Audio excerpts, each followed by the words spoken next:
अस्सलाम वालेकुम गाइस, कैसे हैं आप सब। मैं हूं आपका दोस्त समीर और आप लोग देख रहे हैं मेरा चैनल राह सफर। दोस्तों, आपका भाई एक बार फिर हाजिर है दिल्ली के एक अहम तारीखी मकामात में। जो दोस्तों मेरे पीछे गेट देख रहे हैं, दिल्ली का सबसे पुराना किला है, जिसको आप हम सब पुराने किले के नाम से भी जानते हैं और इसको हुमायूं का दीन पनाह शहर भी कहा जाता है। तो ये दिल्ली की तारीख में बहुत ही अहम मकाम रखता है, ये जो मकामात है जिसको हम लोग कहते हैं पुराना किला। अभी हम लोग जा रहे हैं टिकट काउंटर की तरफ। इसका कितने का टिकट है और कितने बजे से कितने बजे तक इसकी एंट्री रहती है, ये सब मैं आपको आज के व्लॉग में बताने वाला हूँ। और अंदर कौन कौन से मोन्यूमेंट्स हैं और कौन कौन सी जगह पे हम लोग एक्सप्लोर कर सकते हैं, ये सब चीजें मैं आपको आज के व्लॉग में दिखाने वाला हूँ। तो बिना देर किए चलते हैं टिकट काउंटर की तरफ और फिर चलेंगे किले के अंदर।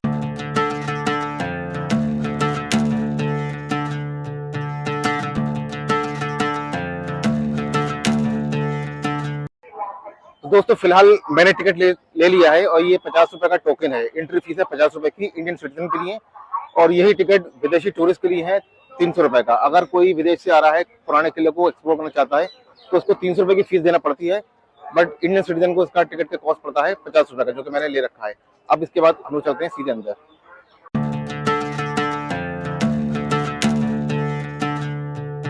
दोस्तों, आप जो ये मेरे पीछे दरवाजा देख रहे हैं, ये पुराने किले का मेन दरवाजा है। इसको बड़ा दरवाजा या पश्चिमी दरवाजा भी कहा जाता है। इस किले के 3 दरवाजे हैं आमने सामने।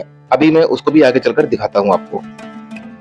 दोस्तों, अंदर जाने से पहले मैं आपको बता देता हूँ कि इस किले में अगर आप विजिट करना चाहते हैं, इस किले को अगर आप एक्सप्लोर करना चाहते हैं, तो उसके लिए बेस्ट टाइमिंग क्या है। जी हाँ दोस्तों, आप सर्दियों के दिनों में सुबह 9 बजे से लेकर शाम 5 बजे तक इस किले को विजिट कर सकते हैं, और गर्मियों के दिनों में आप सुबह 6 बजे से लेकर शाम 7 बजे तक विजिट कर सकते हैं। सर्दियों के दिनों में अंधेरा जल्दी हो जाता है, इस वजह से टोकनों की बिक्री 4 बजे ही बंद कर दी जाती है।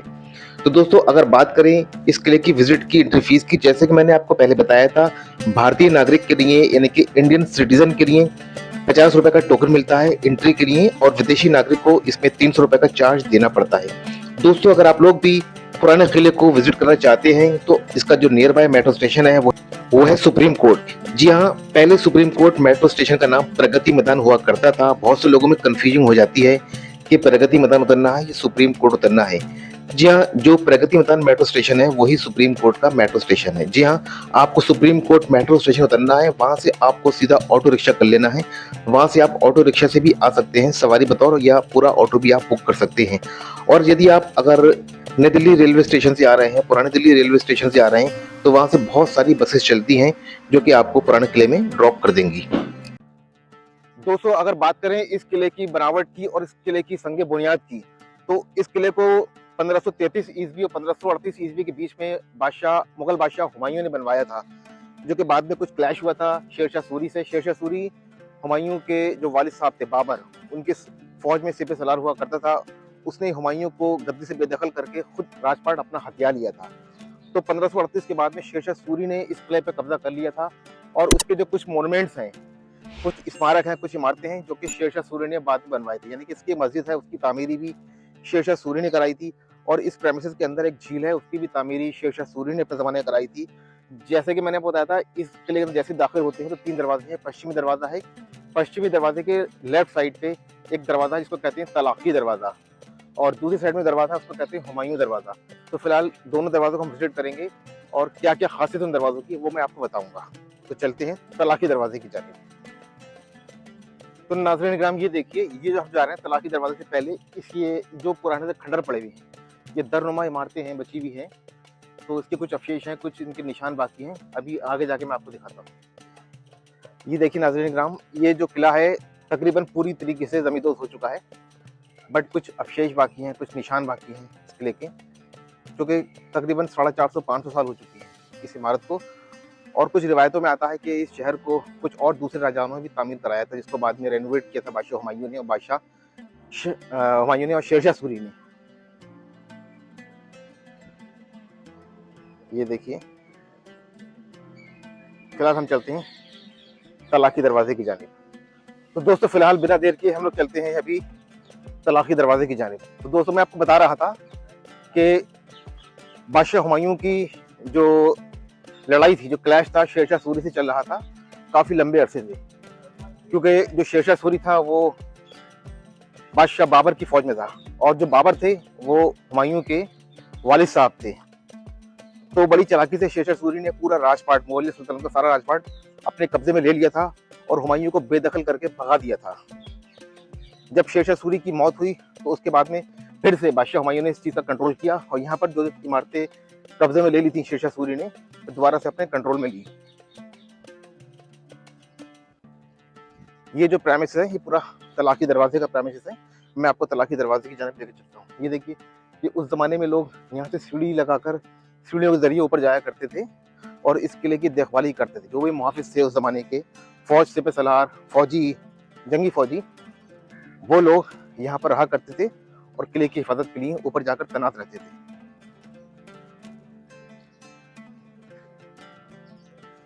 दोस्तों ये है तलाकी दरवाजा।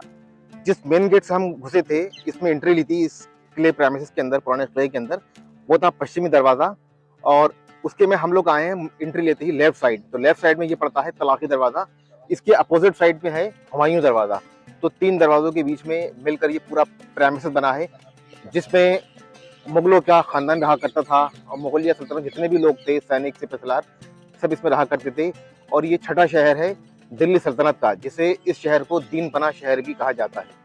दीन पना शहर जो कि हुमायूं ने बड़े दिल से अपने लिए बनवाया था, पर अफसोस कि वो इस शहर को यूज नहीं कर सके क्योंकि शेरशाह सूरी ने अपने कंट्रोल में इस किले को ले लिया था, अपने कब्जे में ले लिया था और हुमायूं को बेदखल कर दिया गद्दी से। तो ये तलाकी दरवाजा है।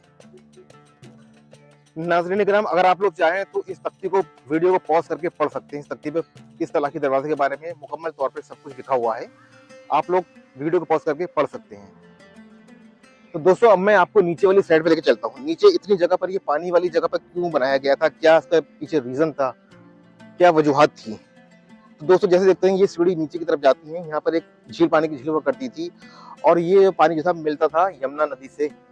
ये पूरा जो हिस्सा है यमुना नदी के किनारे बसा हुआ है। जब कभी भी लड़ाई का अंदेशा होता था, उन्हें खतरे को नापते हुए उस जमाने के इंजीनियरों ने इस तरह का ऐसा आर्किटेक्चर बनाया था कि जब कभी भी खतरा हो तो महिलाओं को, बुजुर्ग लोगों को पानी के जरिए, नाव के जरिए भेज दिया जाए। और दूसरा पर्पस ये था कि जो बादशाह थे, शौकीन थे नाव के और पानी में घूमने फिरने के, उन्होंने अपने शौक को मद्देनजर रखते हुए भी ये दरवाजा बनाया था। तो नाज़रीन इकराम, आप ये तलाकी दरवाजे के ऊपर जो मेहराबे देख रहे हैं, दर देख रहे हैं, ये उस जमाने के लोगों के लिए था जो मुगलिया सल्तनत में शेरशाह सूरी के जमाने में उनकी फौज में शामिल हुआ करते थे और उनकी प्रजा का हिस्सा थे। तो उन लोगों को इन खास जगहों पर रहने के लिए जगह दी गई थी। माशाअल्लाह तबारकल्लाह। नाज़रीन इकराम, अब इस प्रेमिसेस के अंदर हम लोग आ गए हैं इस किले की तारीखी मस्जिद में, जिसकी संग बुनियाद रखी थी बादशाह हुमायूं ने। अपने लिए इस किले के अंदर मस्जिद बनवाई गई थी जिसको वो नमाज पढ़ना चाहते थे और इस मस्जिद के पास में ही है ये, जिसको हम लोग कहते हैं शौर मंडल। बाद में उसकी मैं आपको विजिट करके दिखाऊंगा शौर मंडल में, लेकिन सबसे पहले हम लोग चलते हैं इस किले के अंदर तारीखी मस्जिद है, उसके अंदर कौन सी कारीगरी थी, किस तरह की कलाकृतियों का इस्तेमाल किया गया था, वो सब आपको विजिट करके मैं दिखाऊंगा मस्जिद के अंदर। तो बिना देर किए अब चलते हैं मस्जिद के अंदर। तो नाज़रीन, ये वो तारीखी मस्जिद है जो कि मुगल शहंशाह हुमायूं ने बनाई थी अपने किले के अंदर, अपने प्रेमिसेस के अंदर, अपने अवाम के लिए, नमाजियों के लिए, अपने खानदान के नमाजियों के लिए। ये वो तारीखी मस्जिद है। अभी इसके अंदर हम चलते हैं, दिखाते हैं आपको।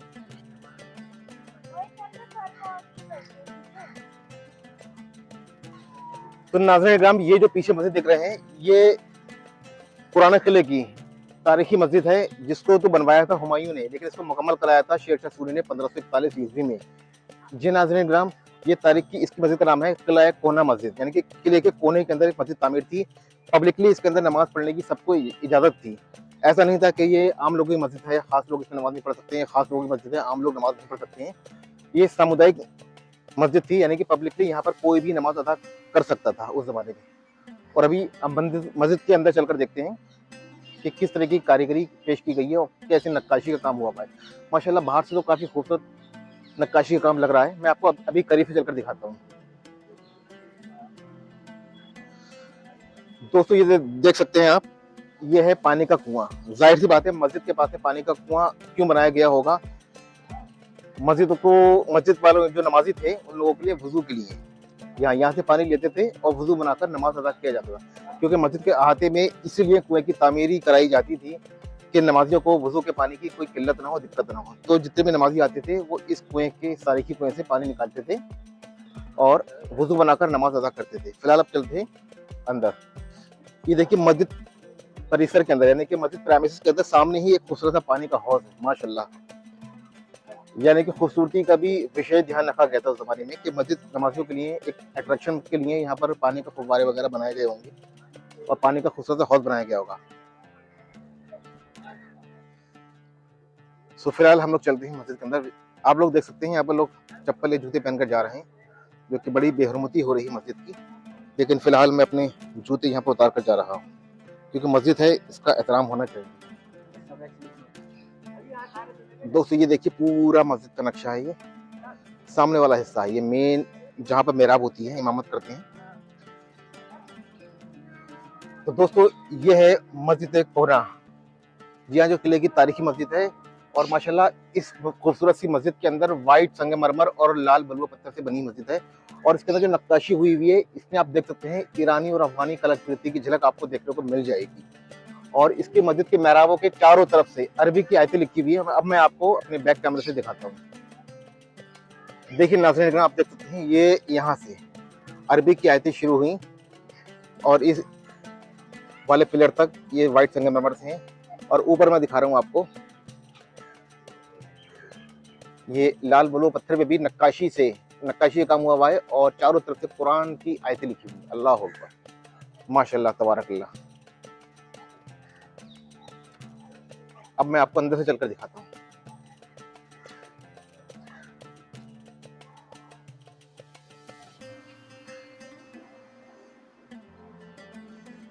ये देखिए ये मस्जिद का जो है मेन मेहराब है, जहाँ पर इमाम इमामत क्या करते थे। अब मैं आपको करीब से चलकर दिखाता हूँ। तो माशाल्लाह नाज़रीन इकराम, आप देख सकते हैं ये जो मेहराब दिख रहे हैं, ये पूरा वाइट संगमरमर का बना हुआ है और 1541 से लेके आज तक अल्हम्दुलिल्लाह ऐसी सही सलामत मौजूद है। तो ये वो मकाम है, वो जगह है जहाँ पर उस जमाने की इमाम इमामत क्या करते थे और यहाँ पर सारे नमाजी मुक्तदी बन के नमाज अदा क्या करते थे माशाल्लाह। और इसका मैं आपको भी फ्रंट कैमरे से, बैक कैमरे से अब आपको उसका गुम्बद दिखाता हूँ, कितनी ऊंचाई पर बना हुआ है माशाल्लाह। जब तक आप इस मस्जिद का नजारा करें, देखिए इसके चारों तरफ मेहराब बने हुए हैं। इसके इस जानिब भी मेहराब है, उस जानिब भी मेहराब है।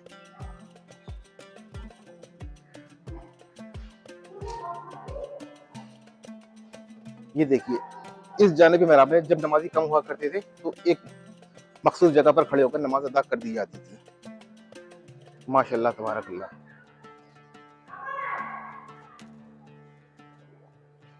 ये आप देख सकते हैं इसमें बहुत ऊंचा सा गुम्बद बना हुआ है, जो कि 1541 में शेरशाह सूरी के द्वारा बनाई गई थी ये मस्जिद।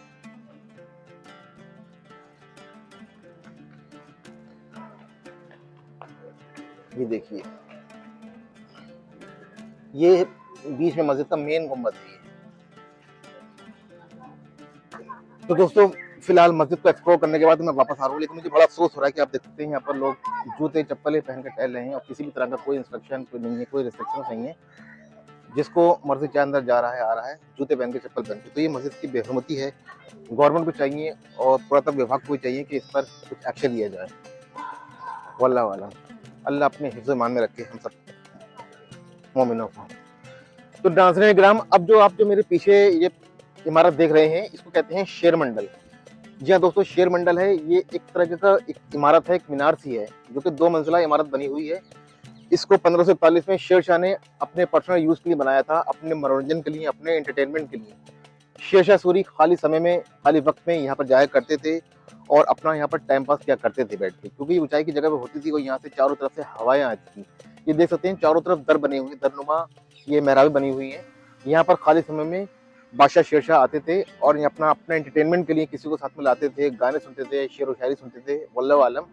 पर शेरशाह ने अपने खुसूसी इस्तेमाल के लिए इस शेर मंडल को बनाया गया था, उनके नाम पर ही ये इमारत है, तभी से इसको शेर मंडल कहते हैं। 1541 के बाद जब हुमायूं को दोबारा से कंट्रोल मिला इस इमारत का, तो हुमायूं ने यहाँ पर अपना एक मकतबा बना लिया, यानी कि लाइब्रेरी। तो बहुत सारी दीनी से जुड़ी हुई किताबें यहाँ पर रखी जाती थी। तो हुमायूं खाली वक्त में यहाँ पर आते थे, इबादत करते थे और उनकी दीनी किताबों को पढ़ा करते थे। तो कुछ रिवायतों में आता है कि हुमायूं बादशाह सलामत जो थे, नमाज के बहुत पाबंद थे। यहाँ पर आप दीन की हदीस से मुताल्लिक जितनी किताबें थीं उनको पढ़ा करते थे और एक बार अजान हुई तो आप आनंद फानंद में आपने किताब बंद करी और जब आप खड़े हुए तो इसके ऊपर से गिरकर आपकी मौत हो गई थी और आपका विशाल हो गया था। 1556 में बादशाह हुमायूं, यूं कहा जाता है कि बादशाह हुमायूं खड़े हुए थे, अचानक से अजान की आवाज आ गई थी, तो आपके पैरों में आपका जो जुब्बा था वो हिलक गया और उसकी वजह से आप ऊपर से नीचे गिर गए। सर के बल गिरने की वजह से आप फौत हो गए थे। वल्लाहु आलम, अल्लाह सुब्हानहू व तआला इनके दर्जात को बुलंद अता फरमाए। तो चलते हैं, आपको करीब से दिखाता हूँ मैं ये शेर मंडल है क्या। तो नाज़रीन किराम, आप देख सकते हैं जैसे कि ये दरवाजे थे इस शेर मंडल में, इस इमारत के अंदर दाखिल होने के लिए, जो फिलहाल अभी बंद है। पुरातत्व विभाग ने इसको बंद कर रखा है, यहाँ पर किसी को अब जाने की इजाजत नहीं है। फिलहाल इसके ही बाजू में एक दूसरा दरवाजा है इस इमारत का, जो कि मेरे ख्याल से अंदर से बंद कर रखा है, यानी कि इसको आप सिर्फ बाहर से ही इसकी ज़ियारत कर सकते हैं, दीदार कर सकते हैं, बट अंदर आपको जाने की इजाजत नहीं है।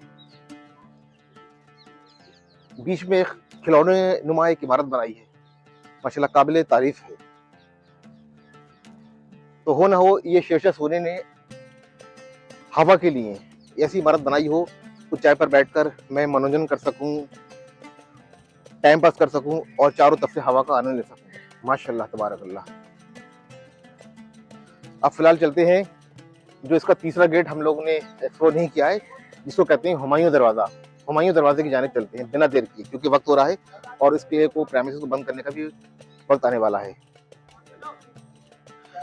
तो नाज़रीन किराम, फिलहाल हम लोग आ चुके हैं अब इसके तीसरे दरवाजे की जानिब। ये जो दरवाजा है इसे कहते हैं हुमायूं दरवाजा। एक पश्चिमी दरवाजे से हम लोगों ने एंट्री ली थी, इसके लेफ्ट साइड में था तलाकी दरवाजा और इसकी दूसरी जानिब में है हुमायूं दरवाजा। अब इसको पास से जाके एक्सप्लोर करेंगे, मैं आपको करीब से जाकर दिखाता हूँ कि इसमें क्या क्या चीजें हैं। नाज़रीन किराम, हुमायूं दरवाजे के बारे में इस तख्ती पर सब कुछ लिखा हुआ है, इस दरवाजे से मुताल्लिक आप पढ़ सकते हैं वीडियो को पॉज करके। ये है इस प्रेमिसेस का तीसरा दरवाजा, हुमायूं दरवाजा जिसे कहते हैं। इसमें देखिए, इसमें भी वैसी ही सीढ़ियां हैं जैसे कि आपने देखा था तलाकी दरवाजे पे सीढ़ियां बनी हुई थी और नीचे दरवाजा जा रहा है, ये पानी की तरफ रास्ता जाया करता था, यानी कि यमुना से इसको हिस्से को जोड़ा गया था। उस जमाने के आर्किटेक्चर ने, उस जमाने के जो सिविल इंजीनियर थे, उन लोगों ने ये अनुमान लगाया था, ये दिमाग लगाया था, कभी भी किसी बुरे वक्त में कोई किले पर अटैक करे तो अपनी प्रजा को, अपनी आवाम को और अपने अहले खानदान को इस पानी के जरिए, नाव के जरिए सेफ जगह पर पहुंचाया जा सके। और पानी की आपूर्ति के लिए भी ये जगह बनाया गया था, यानी कि नीचे को पानी का रास्ता इसी वजह से दिया गया था ताकि किले की जो भी पानी की आपूर्ति हो वो पूरी हो सके। तो मैं आपको नीचे चलकर दिखाता हूँ। दोस्तों, ये है हुमायूं दरवाजा। फिलहाल अब सामने का जो पानी का रास्ता था उसको बंद कर दिया गया है। एक जमाने में यहाँ पर यमुना का पानी बहता हुआ इस जगह पर आया करता था और मुश्किल वक्त में, खतरे के दौरान इस दरवाजे को खोला जाता था और महिलाओं को, बच्चों को इस रास्ते से निकाला जाता था। माशाल्लाह, क्या सोच रही होगी इस जमाने में सिपह सलारों की।